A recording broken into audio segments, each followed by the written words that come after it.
सद्गुरुवे नमः। लोगों का कहना है, सांप्रदायिक लोगों का और हर धर्म वाले लोगों का कहना है कि सृष्टि हमारे भगवान ने बनाई। हर एक धर्म वाला कहता है कि हमारे भगवान ने सृष्टि बनाई। अलग अलग प्रकार की वो बातें बताता है कि हमारे भगवान ने किस प्रकार सृष्टि बनाई। लेकिन इस सृष्टि बनाने का कोई एविडेंस देते नहीं है, कोई किसी प्रकार का पुख्ता सबूत देते नहीं है। मुंह खोला, शब्द को पढ़ा और लिख दिया, बता दिया, हो गया। मुंह खोला, हवा बाहर निकाल दी, शब्द की हवा, ये इस प्रकार बना दिया। इसका कोई आर्कोलॉजिकल एविडेंस नहीं है, पुरातात्विक प्रमाण वो बताते नहीं हैं। केवल ऐसे बताते हैं करोड़ों साल पहले हमारे भगवान ने सृष्टि रचाई। कितने साल पहले, करोड़ों साल पहले, उसका कोई प्रमाण नहीं है, उसका कोई पैमाना नहीं है। बोल दिया, हो गया। बोलने से होता नहीं है, उसका प्रमाण चाहिए, पैमाना चाहिए। किस प्रकार से सालों को गिना गया, जिस जिस वक्त सृष्टि बनाई थी, बनाने वाला जो ईश्वर है, और किसके साक्ष्य में बनाई थी, जो बता रहा है। बनाने वाले का साक्ष्य होना चाहिए ना, कि वो बता रहा है कि खुलासा करके कि मैंने देखा कि हमारे भगवान ने सृष्टि बनाई, तभी वो सच मानने में आएगा। वो कोई साक्षीदार, साक्षी कोई नहीं है बताने वाला कि मेरे सामने इतने साल पहले बनाई गई थी, या कोई उस साल से अब तक आने वाला आर्कोलॉजिकल एविडेंस, पुरातात्विक सबूत कुछ है, कोई भी नहीं है। हर धर्म वाले यही कहते हैं कि हमारे ग्रंथ में ऐसा लिखा है। लिखने से होता नहीं, शब्द प्रमाण माना नहीं जाता। कोई भी लिखकर कभी भी भेज देता है, कहाँ कब संपादन किया जाता है, फिर बदलाव किया जाता है ग्रंथों में, और तर्क से वो सिद्ध नहीं होता कि सृष्टि कब बनी है। तर्कों से सिद्ध नहीं होता सृष्टि कब बनी है। ईश्वर ने सृष्टि बनाई, लेकिन उसकी तारीख किसी धर्म ग्रंथ में बताई नहीं है। ईश्वर ने सृष्टि बनाई, और बताने वाला क्या कहता है कि मेरे भगवान ने बनाई। इसका मतलब इसने देखा बनते हुए, तभी वो बता रहा है। पहला इंसान कौन सा था जिसने देखा बनते हुए? कोई नहीं है। बनाई ऐसा कहते हैं, तो कहने से होता नहीं। हर धर्म के यही बताते हैं, संप्रदाय मजहब वाले यही बताते हैं कि ईश्वर ने सृष्टि बनाई। लेकिन क्या लेके बनाई? बनाने वाला और सृष्टि दो हो गया, क्रिएशन और क्रिएटर। क्रिएशन जो सृष्टि है, और क्रिएटर वो बनाने वाला, दो हो गए। और तीसरा जो है विटनेस, विटनेस तो कोई नहीं है बताने वाला कि इस वक्त बनाई थी। लेकिन धर्म ग्रंथ वाले बताते हैं कि हमारे भगवान ने बनाई। कोई विटनेस तो नहीं है, कोई पुरातात्विक पुरावा भी नहीं है, उसका एविडेंस, सबूत, साक्ष्य कुछ भी नहीं है। क्रिएटर और क्रिएशंस ये दो हो गए। क्रिएशन जो है वो सृष्टि हो गई, और सृष्टि और क्रिएटर बनाने वाला। अगर चाय बनाना है, चाय बनाना है, तो उसके लिए कंटेंट्स चाहिए, घटक चाहिए, तभी चाय बनता है। कि मैंने कह दिया बन जा चाय तो अब नहीं बनेगा। उसके लिए चाय पत्ती चाहिए, पानी चाहिए, दूध चाहिए, बर्तन चाहिए और आग चाहिए, बनाने वाला चाहिए, तभी वो चाय बनती है। तो सृष्टि भगवान ने बनाई, तो बनाने के लिए जो कच्चा माल है, रॉ मटेरियल्स, उसने कहाँ से लाया? रॉ मटेरियल्स जो है, कच्चा माल, भगवान ने वो कहाँ से लाया बनाने के लिए? सृष्टि को बनाने के लिए कोई कच्चा माल होना। चाय बनाने के लिए जैसा कि बर्तन चाहिए, दूध, चाय पत्ती चाहिए, पानी चाहिए, आग चाहिए, चूल्हा चाहिए, तभी चाय बनेगी। उसे भी वक्त लगता है चाय बनने में। तो भगवान ने साधन कहाँ से लाया बनाने के लिए? पृथ्वी बनाने के लिए बहुत सारे मूल द्रव्य है। वो मूल द्रव्य कहाँ से लाया? वो धातुएं कहाँ से लाया उन्होंने बनाने के लिए? पहले कहाँ थे वो धातुएं, वो मूल द्रव्य? वो जो कण है, कण जो है वो कभी नष्ट नहीं होता। इसका मतलब वो भगवान के पहले भी होता होगा, होता है। क्योंकि विज्ञान ने सिद्ध कर दिया है कि कण कभी भी नष्ट नहीं होता, नहीं बनता, बनता भी नहीं है, नष्ट नहीं होता, विनष्ट नहीं होता, विनाश नहीं होता कभी उसका। वो अपने स्थिति में चला जाता है, अनुरूप में। तो इसका मतलब भगवान ने वो कण नहीं बनाया। पृथ्वी बनाने के पहले वो कण था। वो सब कण इकट्ठा करके भगवान ने पृथ्वी बनाई होगी। तो फिर प्रश्न चलता है कि वो कण कहाँ कहाँ बिखरे हुए थे, तभी ये इकट्ठी पृथ्वी बनी। कहाँ कहाँ बिखरे हुए थे कण? साइंस ने सिद्ध कर दिया कि कण कभी भी, अणु कभी भी नष्ट नहीं होता। जो कण है, हर जड़ वस्तु का कण, हर जड़ वस्तु होगा, वो कभी भी नाश नहीं होता, परिवर्तित होता है। कभी भी उसका नाशवान नहीं है कण। तो पहले इसका मतलब भगवान के पहले कण था, उसने इकट्ठा किया और पृथ्वी बना डाली। इस प्रकार किसी भी ग्रंथ में कोई सबूत नहीं मिलता है कि पहले कण था। क्या मिलता है? भगवान ने मुंह खोला, बोल दिया पृथ्वी हो जा, आकाश बन जा, बन गया। इस प्रकार होता नहीं। ये साइंटिस्टों ने भी बताया कि ऐसा हो नहीं सकता, वैज्ञानिक दृष्टिकोण से ऐसा हो नहीं सकता। इसका एक्सपेरिमेंट्स होता है, प्रायोगिक तत्व पर वो परखा जाता है। परखने से उसका मूल सिद्धांत निकलता है कि कण कभी भी नष्ट नहीं होता और उसको बनाया भी नहीं जा सकता, और वह कहाँ भी वायु में से भी लाया नहीं जा सकता। किसे लाया जा सकता है? वो जो जड़ है। अगर लाया गया है तो पहले भी था, पहले भी उसी जगह पर था, उसी जगह से यहाँ ट्रांसफ़र किया गया, लाया गया।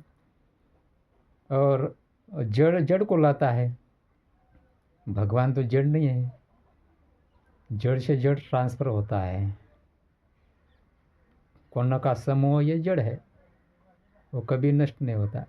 तो अगर भगवान जड़ है तो वो भगवान कैसा हो गया? उसको भी बनाया है किसने?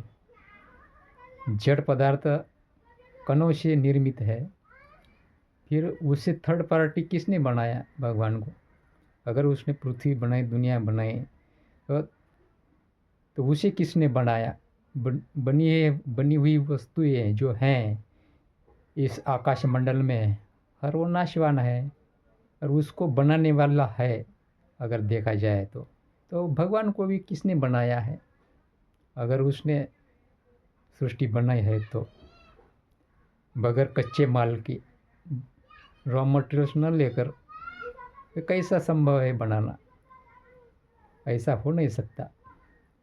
तो भगवान के पहले कोई तो भी था भगवान को बनाने वाला, तभी वो भगवान बनी हुई वस्तु हो गया भगवान। वो भी एक वस्तु हो गया, चीज़ हो गई, क्योंकि वो भी एक्टिवेशन करता है, कृति करता है बनाने की, बिगाड़ने की, रखने की। तो जड़ कण को लाने वाला जड़ ही होगा, सूक्ष्म नहीं होगा। वो सूक्ष्म से अगर सूक्ष्म होगा तो वो भी कण का स्वरूप होगा, सूक्ष्म कण का स्वरूप होगा। अगर और कण का स्वरूप अगर होगा तो नाश, वो स्थिर है, जड़ है, वो हो गया जड़ है, स्थिर है। उसमें ज्ञान तत्व कहाँ से आया उस कण के पास? हाँ, उठकर आने के लिए ज्ञान तत्व होना चाहिए, उठकर आने के लिए। वो ज्ञान तत्व नहीं आएगा उसके पास। अगर कोई बनी हुई वस्तु जड़ है, कणमय है, तो कणमय रहेगी, उसमें उसका स्वभाव, गति, गुणधर्म रहता है। कार्य कारण प्रभाव के साथ वो क्रिया करती है। कार्य कारण भाव जो है, व्यवस्था है, वैश्विक नियम, उसके अनुसार वो क्रिया करती है। कण जो है वो क्रियाशील होती है, क्रिया करती है। उसे कोई क्रियान्वित करने वाला नहीं होता। अगर क्रियान्वित करने वाला हो तो वो भी जड़ हो गया। जड़ को जड़ ही संभलता है। कल्पनाएं जो है, कल्पना कभी भी जड़ नहीं बना सकता है। हवा में रहने वाला कोई, इसका कोई अस्तित्व नहीं, वो कभी जड़ बना नहीं सकता। क्योंकि जड़ को प्रवहित करने के लिए, प्रोत्साहित करने के लिए, क्रिएट करने के लिए जड़ ही चाहिए। शब्द से पहाड़ नहीं बनते, पृथ्वी नहीं बनती, कण नहीं बनते। कण का अस्तित्व पहले से ही है। और शास्त्रों में बताया है कि ओल्ड टेस्टामेंट में बताते हैं, ईसाइयत में, पुराना करार, ओल्ड टेस्टामेंट, उत्पत्ति भी सब्जेक्ट में बताते हैं, विषय में, कि हमारे भगवान ने 6 दिन में सृष्टि बनाई, हर प्रकार के वनस्पतियाँ बनाई 6 दिन में, पशु पक्षी प्राणी बनाए 6 दिन में। कुछ प्राणियों की गिनती करते हैं भगवान, उसके भगवान ईसाइयत के जो भगवान हैं, उनके शास्त्रों में उत्पत्ति में बताते हैं, कुछ प्राणियों की गिनती बताते हैं उसमें कि मैंने ये बनाए। तो लेकिन उसमें ये नहीं बताते कि पानी के अंदर इतने जीव सृष्टि है, अब जो जीव सृष्टि है उसका नाम लिखा जाए तो इतनी बड़ी लिस्ट हो जाएगी कि पूछो ही मत। अब जो नाम योनिया है, अब जो प्राणी मात्रा है पानी के अंदर, पानी की धरती के ऊपर, वो भी अब जो जीव सृष्टि है। और मिट्टी में जो बैक्टीरिया है वो भी अब जो है, कोई गिनती नहीं है। इसका तो कोई भी उल्लेख भी नहीं करता है धर्मशास्त्र में, क्योंकि उनको वो पता भी नहीं था। ये साइंटिस्टों ने इसका रिसर्च किया तभी पता लगा, उस वक्त साइंस नहीं था ना, और उनका दिमाग उतना ही चला, उतना लिख दिया और भगवान का नाम दे दिया कि हमारे भगवान ने बनाया भाई ये इस प्रकार का। तो इतने जीव सृष्टि का उसमें उल्लेख नहीं है।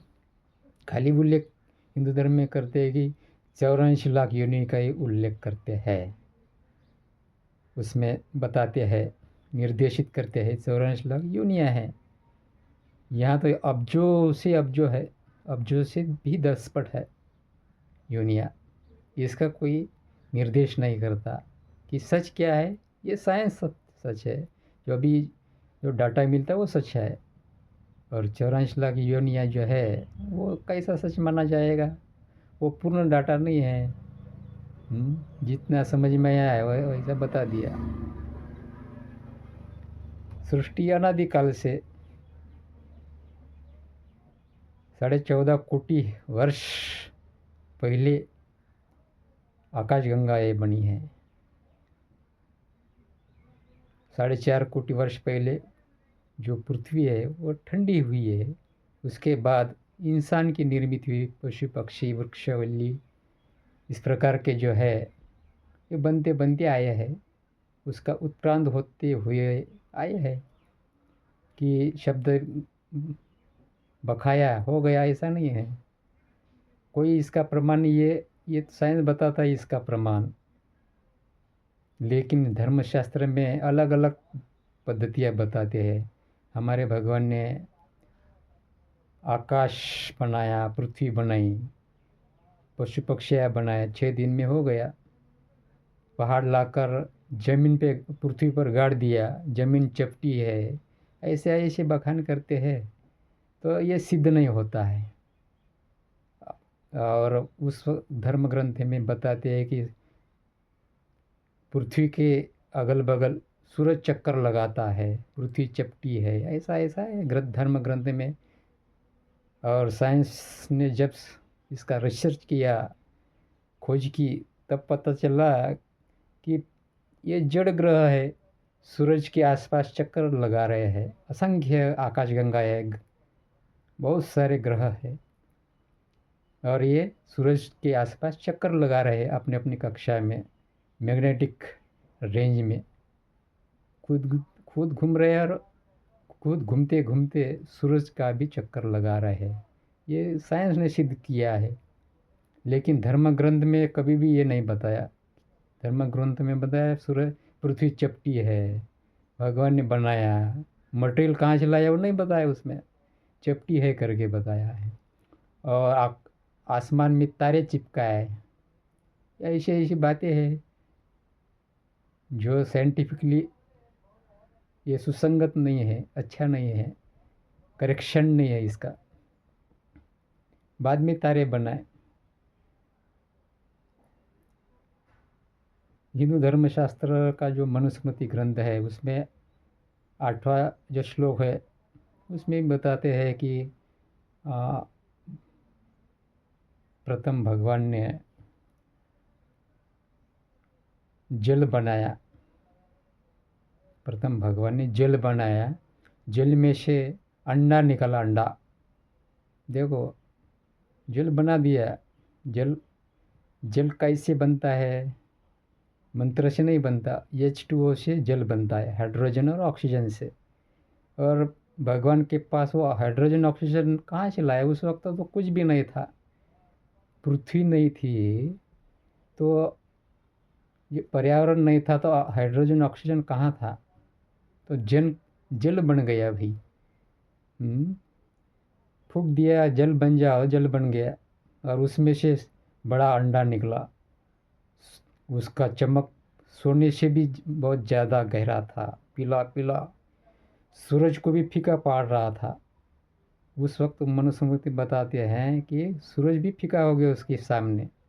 इसका मतलब सूर्य पहले ही बना हुआ था, सूरज पहले ही बना हुआ था। उसे किसने बनाया फिर? उसे किसे बनाया? क्या पहले भगवान ने सूरज बनाया, बाद में ये पानी बनाया? इसका कोई तारतम्य नहीं है, कोई संबंध भी नहीं दिखता है कि बोलने से बनता नहीं है, उसका कच्चा माल होना तभी बनता है। अगर घड़ा बनाना हो मिट्टी का, तो मैंने बोल दिया कि घड़ा हो जा, घड़ा बन के खड़ा नहीं होएगा। घड़े के लिए क्या चाहिए? मिट्टी चाहिए, पानी चाहिए, चक्र चाहिए, डंडा चाहिए, और मैं खुद चाहूँ तभी मैं घड़ा बनाऊंगा। अगर केवल मैं अकेला हूँ, मैंने बोल दिया घड़ा बन जा, तो नहीं बनेगा। उसके लिए साधन चाहिए, एक भी साधन कम रहा तो घड़ा नहीं बनेगा। तो ये वैज्ञानिक बातें जो हैं उसमें कुछ भी दिखता नहीं है। धर्मशास्त्र में मुंह खोला, शब्द गपोड़ा, लिख डाला, बन गया, बस तुम मानो, नहीं मानोगे तो ऐसा ऐसा नियम है, हाँ, डरो झुको, तुम मानो, इस मेरे नियम से डरते जाओ। अब आपको अगर कुछ चाहिए तो मुझे भजो, मेरा भजन करो, गाते रहो, मरते रहो, जब तक नहीं मिलेगा तब तक जियो। इस प्रकार का उनका ये दृष्टांत था, ये सृष्टि बनाने का, कपोल कल्पित और स्वप्न के जैसा। इसमें कोई आधार नहीं है, एविडेंस नहीं है, कुछ पुरावे नहीं है, पुख्ता सबूत भी नहीं है। अगर बनाने वाला कोई इंसान नहीं बना सकता, देहधारी शरीरधारी जड़ जो है, जड़ को जड़ सम्मिश्रित मिश्रित होते हैं, सम्मिलित होते हैं, लेकिन उसे उसका स्वभाव गुण धर्म से ये सब बनते चले आते हैं, उत्क्रांत होते जाते हैं। अगर वो बुद्धि वाला होता तो उसने ऐसा दुख भरा दुनिया कभी भी नहीं बनाता। अगर बनाने वाला ज्ञानी होता, वो किस लिए बनाता, उसका उद्देश्य क्या है? अगर वो पूर्ण था तो बनाने का क्रिया अपूर्ण लोग करते हैं मनोरंजन करने के लिए। जो पूर्ण परमात्मा है उसे क्या ज़रूरत है बनाने की? जो पूर्ण है, जो पूर्ण व्यक्ति है, उसे कुछ भी ज़रूरत नहीं होती। सूरज पूर्ण है, उसे क्या ज़रूरत है दया लगाने की? हाँ, प्रकाश पूर्ण है तो उसे दूसरा दिया बत्ती जलाने की कोई ज़रूरत होगी? जो पूर्ण है वो बना नहीं सकता। जो अर्धवट है, अपूर्ण है, कम है, वही उसके पीछे लगता है। अगर भगवान ने दुनिया बनाई है तो वो अपूरा था, और अपूरा व्यक्ति दुनिया बना नहीं सकता, और पूरा जो है वो दुनिया नहीं बना सकता। अगर वो अपूरा है तो वो हमारा भगवान नहीं हो सकता है, क्योंकि वो अपूरा है, अपूर्ण है, पूरा नहीं है। वो हमें क्या पूर्णत्व देगा? और संतों ने क्या कि तुम पूर्ण जो पूरा भगवान है उसकी सेवा करो, ऐसे बताते हैं। तो अगर बनाया होगा तो अर्धवट अधूरा ऐसा जो दुनिया है दुख में रहने वाली, वैसा बनाता भी नहीं था। और बना था, अगर दुनिया बनाता हो तो अपडेट करता, अपग्रेड करता। जिस प्रकार साइंटिस्ट मोबाइल खुद के लिए बनाता और लोगों के लिए बनाता है, उसका वो अपग्रेडिंग रखता है। हाँ, अपडेट बना के रखता है उसमें। तो साइंटिस्टों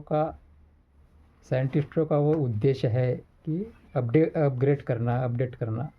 अगर ईश्वर ने बनाया है तो उसका अपग्रेडिंग कहाँ गया? वो कहाँ सोया हुआ है? दुनिया में इतनी दुख है, दरिद्रता है, तो उसको ये दिख नहीं रहा। अगर किसी बाप को सामने बेटा अगर अलग चाल चल रहा हो, अलग दिशा से जा रहा हो, मार्ग से जा रहा हो, तो वो उसको सही रास्ते पर लाता है कि उसे मरने देगा। गड्ढे में गिर रहा है, जा गिर, उसके लिए रस्सी फेंकेगा, अरे उधर मत जाओ गड्ढा है। लेकिन भगवान ने जो सृष्टि बनाए है उसने ऐसा कोई व्यवस्था नहीं किया, और खुद कभी भी नहीं आया कि मैं भगवान हूँ भाई, मैंने दुनिया बनाई है, अब तुम सुख में रहोगे, मैंने अब ऐसा अपडेटिंग कर दिया है कि सुख ही सुख रहेगा। ऐसा कुछ नहीं हुआ। 3.5 लाख साल से इंसान की निर्मित हुई, मनुष्य की, उत्क्रांत होता गया। तब से वो दुखमय है, दुखी है वो। कहाँ सुख मिला उसे? सुख मिला ही नहीं है उसे। तो बनाने वाला वो जड़धारी शरीर नहीं हो सकता, और कल्पना में रहने वाला, किसी सातवें आसमान में रहने वाला, वो कभी भी बना नहीं सकता। ये इस जड़ गुण धर्म अपने स्वयं स्वभाव से बनता बिगड़ता है। कार्य कारण भाव जो है उसका अंतर्निहित गुणधर्म से ये चलता आ रहा है, चलेगा और चलेगा। इसे ही वैश्विक नियम कहते हैं। ये यूनिवर्सल ट्रूथ है, कहाँ भी जाओ यही नियम रहेगा। अगर कोई ऐसा भगवान होता बनाने वाला, उसने इंसान बनाया एक ही कैटेगरी का रहता, एक ही प्रकार का धर्म रहता। जैसा कि पानी का धर्म है बहना, मीठापन, वो अपना कभी धर्म नहीं छोड़ेगा। पानी का धर्म है वो, अग्नि का धर्म है उष्णता, ताप। वो किसी भी देश में जा, वो ताप अपना छोड़ेगा नहीं, उष्णता अपना छोड़ेगा नहीं। वो ठंडा नहीं रहेगा, वो गर्म ही रहेगा, जला डालेगा। किसी देश काल ठिकाने में जा, वो हो गया यूनिवर्सल ट्रूथ। लेकिन भगवान ने अगर दुनिया बनाई है, उसका जो धर्म है यूनिवर्सल ट्रूथ के प्रमाण में, पैमाने में नहीं आता। क्योंकि ये धर्म जब बनता है बिगड़ता है, ये कृत्रिम हो गया, मानव निर्मित हो गया। वो एक ही कैटेगरी बनाता, एक ही प्रजाति बनाता, अलग अलग धर्म कभी भी नहीं बनाता। ये एक ही धर्म ग्रंथ रहता और उसमें पूरी सच्चाई से भरा पूरा रहता है। सब एक दूसरे धर्म के नकल करते हैं। ग्रंथ बनाने वाले लोगों ने बनाया, ईश्वर को लोगों ने बनाया, मनुष्य ने बनाया। ग्रंथ मनुष्य ने लिखा, ग्रंथों ने जब मनुष्य ने लिखा अपने बुद्धि के अनुसार। कोई दुनिया बनाने वाला नहीं है, ये अनादिकाल से चला आ रहा है। अपनी सोच बदलो, जो जिस धर्म के अनुष्ठान पर है उसी अनुष्ठान पे रहो, उसी धर्म में रहो। कोई धर्मांतर करने की ज़रूरत नहीं है। अपने अपने धर्म में अच्छा सिद्धांत का अनुसरण करो और उसमें सुख शांति से जीवन यापन करते रहो। यही आज का प्रवचन का आज विषय समापन होता है। सद्गुरुवे नमः।